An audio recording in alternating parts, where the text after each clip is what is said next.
കഴിഞ്ഞ ദിവസം ലോകം കേട്ട ഒരു വാർത്തയാണ് ബംഗ്ലാദേശിന്റെ അതിർത്തി കടന്ന് അറക്കൻ ആർമി എന്ന് പറയുന്ന ആർമി അവിടെ വലിയ രീതിയിൽ മുന്നേറ്റം നടത്തുന്നു എന്നുള്ളത്. ആരാണ് ഈ അറക്കൻ ആർമി എന്നുള്ളതാണ് നമ്മൾ ഈ വീഡിയോയിലൂടെ ചർച്ച ചെയ്യാൻ പോകുന്നത്, പ്രേക്ഷകരോട് പറയാൻ പോകുന്നത്.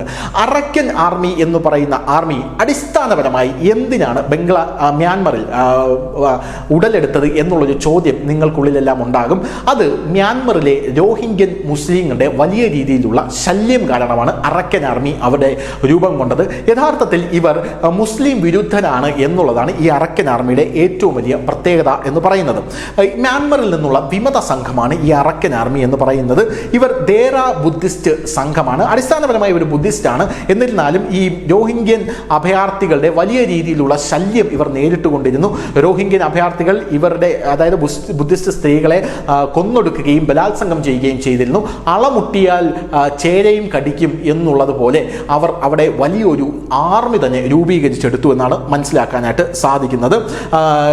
മ്യാൻമറിൽ നിന്നുള്ള വിമത സംഘം ബംഗ്ലാദേശിലെ തെക്കൻ പ്രദേശങ്ങളാണ് കഴിഞ്ഞ ദിവസം കീഴടക്കിയിരുന്നത്. 2009 ഏപ്രിൽ 10 ഈ 2009 April 10 ULA United league of Arakkan എന്ന് പറയുന്ന ഒരു രാഷ്ട്രീയ പാർട്ടി മ്യാൻമറിൽ രൂപീകൃതമാകുന്നു. ഈ രാഷ്ട്രീയ പാർട്ടിയോട് അനുബന്ധമായിട്ടാണ് അറക്കൻ ആർമി എന്ന് പറയുന്ന ഒരു ആർമി കൂടെ അവിടെ വരുന്നത്. കാച്ചിൻ സ്റ്റേറ്റിലെ ലൈസെ എന്ന് പറയുന്ന സ്ഥലത്താണ് ആ സമയം ഇവരുടെ താൽക്കാലിക ആസ്ഥാനം രൂപീകരിച്ചത്. അതിനുശേഷം 2009 ശേഷം 2011 ജൂൺ മാസത്തിൽ കാച്ചിൻ സ്റ്റേറ്റിൽ യുദ്ധം പൊട്ടിപ്പുറപ്പെടുകയാണ്. ഈ യുദ്ധം പൊട്ടിപ്പുറപ്പെടുമ്പോൾ കാച്ചിൻ ഇൻഡിപെൻഡന്റ് ആർമിയുമായി അവർ മ്യാൻമറിനെതിരെ യുദ്ധം നടത്തി. അതായത് Arakan Army Kachin Independent Army KIA ഇത് മനസ്സിൽ വെച്ചേക്കുക. KIAയുമായി മ്യാൻമറിലുള്ള യഥാർത്ഥത്തിലുള്ള പട്ടാളക്കാരുമായി അവർ യുദ്ധം നടത്തുന്നു എന്നുള്ളതാണ് നമുക്ക് മനസ്സിലാകുന്നത്.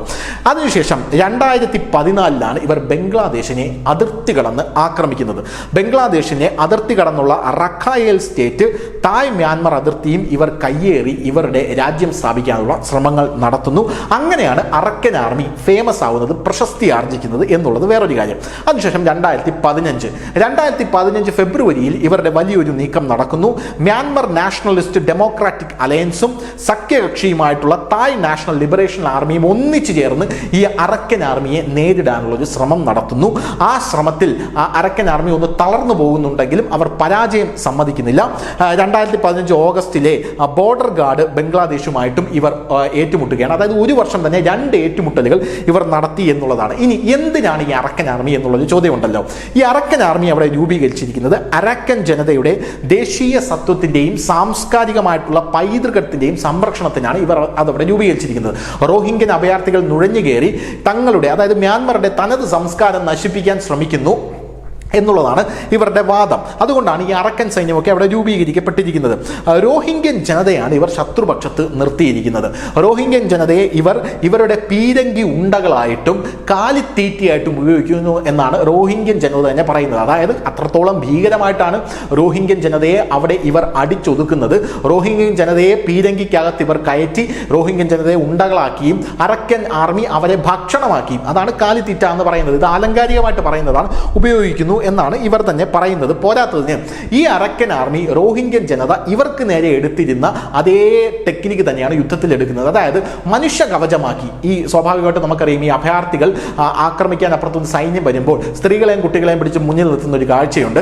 ഇതേ ടെക്നിക്ക് തന്നെയാണ് ഒരു ദാക്ഷിണ്യവുമില്ലാതെ അറക്കൻ ആർമി എടുത്തിരിക്കുന്നത്. അതായത് യുദ്ധം വരുമ്പോൾ റോഹിംഗ്യൻ മുസ്ലിങ്ങളെ ഇവരുടെ കവചമാക്കി മുന്നിൽ നിർത്തും എന്നുള്ളതാണ് ഇവരുടെ ഒരു യുദ്ധ മുറ എന്ന് പറയുന്നത്.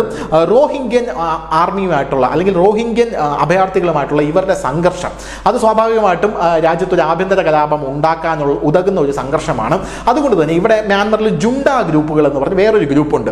അത് അറക്കൻ ആർമിയുമായുള്ള രോഹിംഗ്യകളുടെ സംഘർഷം ഇവർ മുതലെടുക്കാനായി റോഹിംഗ്യൻ അഭയാർത്ഥികളെ നിരന്തരം ഈ ജുണ്ട ഗ്രൂപ്പുകൾ ഈ അറക്കൻ ആർമിയുള്ള സ്ഥലത്തേക്ക് അയച്ചുകൊണ്ടേയിരിക്കുന്ന ഒരു കാഴ്ചയും നമ്മൾ കാണുന്നതാണ്.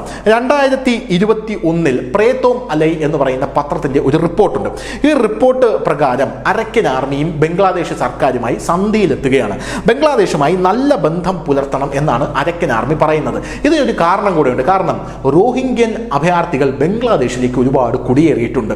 ബംഗ്ലാദേശ് സർക്കാർ നോക്കുമ്പോൾ അരക്കൻ ആർമിയാണ് ഇവരെ നേരിടാൻ ഏറ്റവും പ്രാപ്തമായിട്ടുള്ള ആർമി എന്ന് പറയുന്നത്. അങ്ങനെ ഇവർ റോഹിംഗ്യൻ വിഷയത്തിൽ അവരുമായി പ്രവർത്തിക്കാനും സംഘടന ആഗ്രഹിക്കുന്നു എന്ന് പറഞ്ഞ് അന്നത്തെ സൈനിക മേധാവി അരക്കൻ ആർമിയുടെ സൈനിക മേധാവിയായിട്ടുള്ള ട്വാൻ മ്രത് നൈൻ എന്ന് പറയുന്ന വ്യക്തി അവരുമായിട്ട് ഒരു സന്ധി സംഭാഷണത്തിൽ ഏർപ്പെടുന്നു. അങ്ങനെ റോഹിംഗ്യൻസിനെ ഇവർ രണ്ടുപേരും, അതായത് ബംഗ്ലാദേശിലും അന്ന് ഷെയ്ഖ് ഹസീനയാണ് ബംഗ്ലാദേശ് ഭരിച്ചിരുന്നത്, സ്വാഭാവികമായിട്ടും ശക്തമായിട്ടുള്ള നടപടി റോഹിംഗ്യൻ അഭയാർത്ഥികൾക്കെതിരെ ഷെയ്ഖ് ഹസീനയും എടുത്തിരുന്നു. അങ്ങനെ ഇവരുമായിട്ട് ചേർന്ന് പ്രവർത്തിക്കാനുള്ള ഒരു ഡീലിൽ എത്തുന്നു. 11ഓളം റോഹിംഗ്യൻ തീവ്രവാദ ഗ്രൂപ്പുകളെയാണ് അന്ന് ബംഗ്ലാദേശിൽ അരക്കൻ ആർമി വളരെ വേഗത്തിൽ ഐഡന്റിഫൈ ചെയ്തത്. ബംഗ്ലാദേശിലെ റോഹിംഗ്യൻ അഭയാർത്ഥി ക്യാമ്പുകളിൽ നിന്നാണ് ഇവർ പ്രവർത്തിക്കുന്നത് എന്നും അരക്കൻ ആർമിക്ക് കൃത്യമായി മനസ്സിലായിട്ടുണ്ടായിരുന്നു. ഇവരുടെ പ്രധാന പണി എന്ന് പറയുന്നത്, അതായത് റോഹിംഗ്യൻ അഭയാർത്ഥി ക്യാമ്പിൽ പ്രവർത്തിക്കുന്ന ഈ തീവ്രവാദ സംഘടനകൾ, റോഹിംഗ്യൻ തീവ്രവാദ സംഘടനയുടെ പ്രധാന പണി എന്ന് പറയുന്നത് മ്യാൻമർ ബംഗ്ലാദേശ് അതിർത്തിയിൽ എപ്പോഴും പ്രശ്നങ്ങൾ ഉണ്ടാക്കുക എന്നുള്ളതാണ്. അതിർത്തിയിലെ ബുദ്ധമതക്കാർക്കും ഹിന്ദുക്കൾക്കുമെതിരെ ഇവർ തിരിയുന്നു. ഈ റോഹിംഗ്യൻ അഭയാർത്ഥി ക്യാമ്പിലുള്ള ഈ തീവ്രവാദ സംഘങ്ങൾ തിരിയുന്നു. സ്ത്രീകളെയും കുട്ടികളെയും ഇവർ കൊണ്ടുപോകുന്നു. കുട്ടികളെ ഒന്നും ഒരു ദാക്ഷിണ്യവുമില്ലാതെ ഇവർ ബലാത്സംഗം ചെയ്ത് കളയുന്നു. അതുകൊണ്ട് തന്നെ നിങ്ങൾക്കെതിരെയും ഞങ്ങൾക്കൊരു ദാക്ഷിണ്യവുമില്ല എന്ന് പറഞ്ഞ് അരക്കൻ ആർമി അവരെ നിഷ്ഠൂരമായി തന്നെ നേരിടുന്ന ഒരു കാഴ്ച നമ്മൾ കണ്ടതാണ്. അങ്ങനെ റോഹിംഗ്യൻസിനെ അരക്കൻ ആർമി വലിയ രീതിയിൽ പ്രതിരോധത്തിലാക്കുന്നു. മിക്ക അരക്കൻ ആർമി സൈനികരുടെയും പരിശീലനം എങ്ങനെയാണ് ഇനി എന്ന് നമുക്ക് നോക്കാം. പരിശീലനം എന്ന് പറയുന്നത് KIA മിലിറ്ററി പരിശീലനമാണ് ഇവർ നടത്തുന്നത്. ഞാൻ നേരത്തെ നിങ്ങളോട് ഒരു പേര് മനസ്സിൽ വയ്ക്കാൻ പറഞ്ഞു. അത് KIAയുടെ പേരാണ് എന്ന് പറഞ്ഞാൽ കച്ചിൻ ഇൻഡിപെൻഡന്റ് ആർമി. ഈ കച്ചിൻ ഇൻഡിപെൻഡന്റ് ആർമിയുടെ പരിശീലനമാണ് അരക്കൻ ആർമിക്ക് പ്രധാനമായും ലഭിക്കുന്നത്. പോരാത്തതിന് ചൈനീസ് നിർമ്മിതമായിട്ടുള്ള ആയുധങ്ങൾ അരക്കൻ ആർമിയുടെ കയ്യിലേക്ക് എത്തുന്നതോടുകൂടി ഈ ആർമി ഒരു വലിയൊരു സായുധ സംഘമായി വളർന്ന് പന്തലിക്കുകയാണ്. 2014 MPM മ്യാൻമർ പീസ് മോണിറ്റർ എന്ന് പറഞ്ഞ സംഘടന അത് അവർ നിരീക്ഷിച്ചതിൽ നിന്ന് 2016 1500-ലധികം സൈനികരാണ് ഈ അരക്കൻ ആർമിക്ക് ഉണ്ടായിരുന്നത്. ഒരു കാര്യം നമ്മൾ പ്രത്യേകം ശ്രദ്ധിക്കണം, ഈ 1500 സൈനികരെ വെച്ചാണ് അവർ ഇത്രയും വലിയ പ്രവർത്തനങ്ങൾ അവിടെ നടത്തുന്നത് എന്നുള്ളതാണ്. സിവിലിയൻ വിഭാഗത്തിൽ 2500-ലധികം സൈനികരും 10,000 ഉദ്യോഗസ്ഥരുണ്ട് എന്നും പിന്നീട് മനസ്സിലായി. 2020 ആയപ്പോഴാണ് ഞെട്ടിക്കുന്ന ഒരു വിവരം പടർന്നത്.